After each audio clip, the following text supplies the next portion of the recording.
Сайын Шапағатов мектеп гимназиясы. 6 А сынып оқушылары.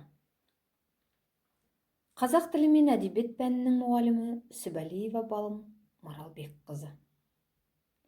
Сабағымыздың тақырыбы кітапхана мен кітаптың маңызы. Сабағымыздың мақсаты кітапхананың маңызын оқушыларға түсіндіру, мәтіннен үстеулерді тауып өз бетінше жұмыс жасату. Сабақта қол жеткізетін мақсат барлық оқушы мәтіндерден үстеулерді тауып, мысал құрап, өз беттерінше берілген тапсырмамен жұмыс жасай алады. Балалар, кітап адамзат баласының баға жетпес асыл құндылығы.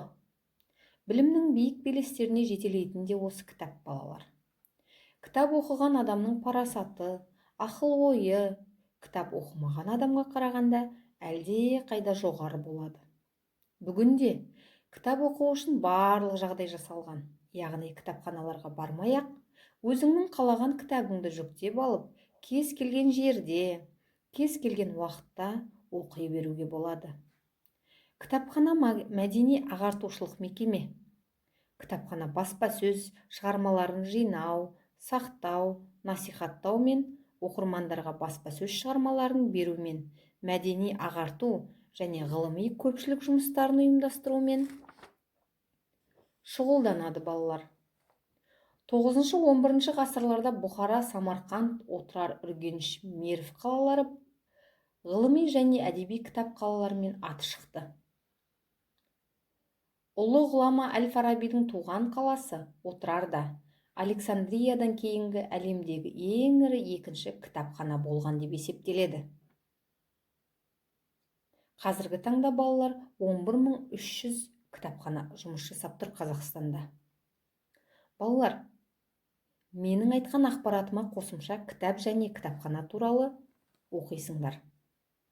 Балалар, біз бірнеше сабақтан бері үстеулерді өтіп келеміз. Бүгінгі үстеулердің бір түрі себеп-салдар үстеулері. Себеп-салдар үстеулері дегеніміз қимыл, іс, әрекет, амалдың болу, болмау себебін, немесе салдарын, нәтижесін білдіріп, не себепті, неге деген сұрақтарға жауап береді. Себеп-салдар үстеулерге жататын сөздер мыналар: босқа, амалсыздан, бекерге, текке, лажсыздан, құры босқа, шарасыздан, жоққа деген сөздер, балалар, себеп-салдар үстеулеріне жатады. Ал енді, балалар, сендерге түсінікті болу үшін мысалдар құрайық. Мен қалаға құры босқа барып келдім. Осының ішінен үстеуді табасыңдар. Санжар амалсыздан үйінде қалып қойды.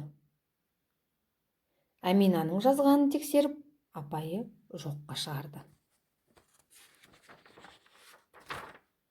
Міне, балалар, біз себеп-салдар үстеулерін түсіндік деп ойлаймын. Ал енді қазір орындайтын тапсырмаларың.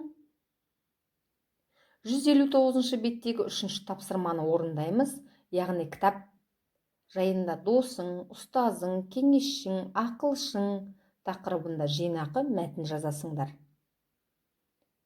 Ал үйге тапсырма, балалар, 158 беттегі 5-ші тапсырма.